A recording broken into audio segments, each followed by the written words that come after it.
Hi అండి. ఈరోజు మనం క్యాబేజీ వేపుడు చేసుకుందాం. ఇది చాలా ఈజీ అండి, త్వరగా అయిపోతుంది.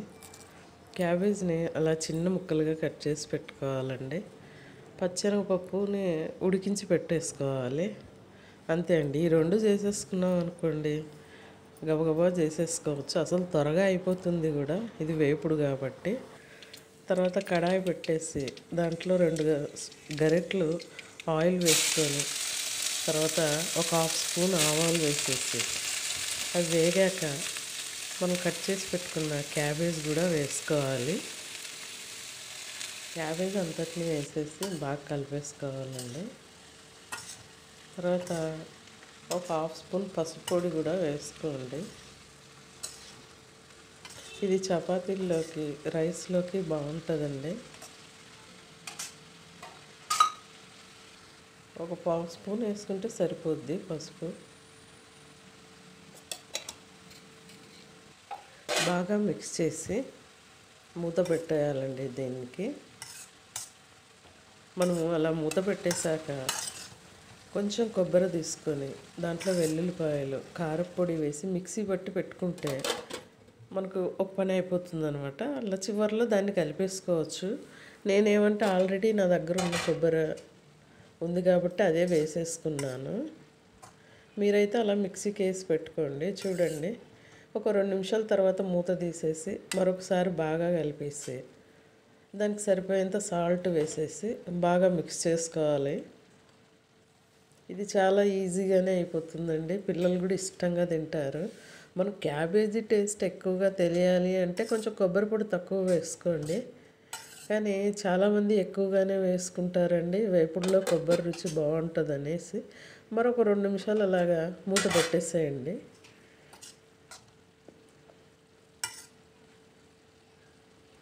పచ్చెనగపప్పు ఉడికించేటప్పుడు కూడా కొంచెం సాల్ట్ వేసి ఉడికించి పెట్టుకోండి.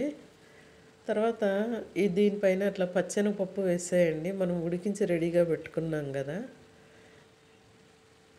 ఆ విధంగా వేసాక దానిపైన నేను ఇక్కడ కారపొడి వేసేస్తున్నానండి. ఒక హాఫ్ స్పూన్ దగ్గర కారపొడి వేసాను.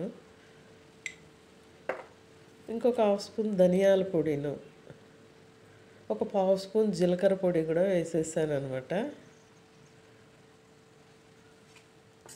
అన్నీ వేసి బాగా మిక్స్ చేసుకోవాలండి.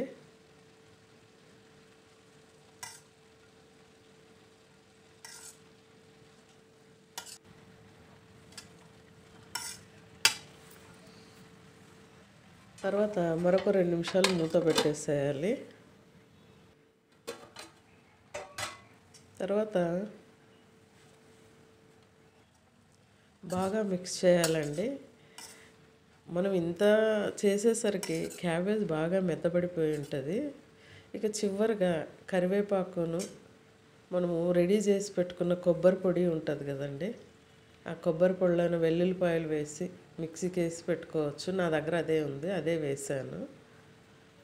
కొంతమంది కొబ్బరి పొడిలోన కారపొడి కూడా మిక్స్ చేసి విడిగా వేయకుండా ఆ పొడిని వేసేస్తారనమాట. అంతే అండి. మరొక నిమిషం అలా మూసి ప్లేటు తర్వాత తీసి బాగా మిక్స్ చేయొచ్చు. అంతే అండి, అయిపోయింది. కానీ చాలా టేస్టీగా ఉంటుంది, ఈజీగా చేసేసుకోవచ్చు. అన్నంలోకి కూడా బాగుంటుంది. చూడండి, అలా రెడీ అయిపోయింది మనం క్యాబేజ్ వేపుడు. మీకు ఇష్టం అనిపిస్తే కొంచెం కొబ్బరి పొడి ఇంకొంచెం ఎక్కువగానే వేసుకోండి. నేను దానికి సరిపోయేంత మాత్రమే వేసుకున్నాను అనమాట. చాలా సింపుల్ కదండి. నేనైతే ఇలాగ లైట్గా వేసి చేస్తానన్నమాట.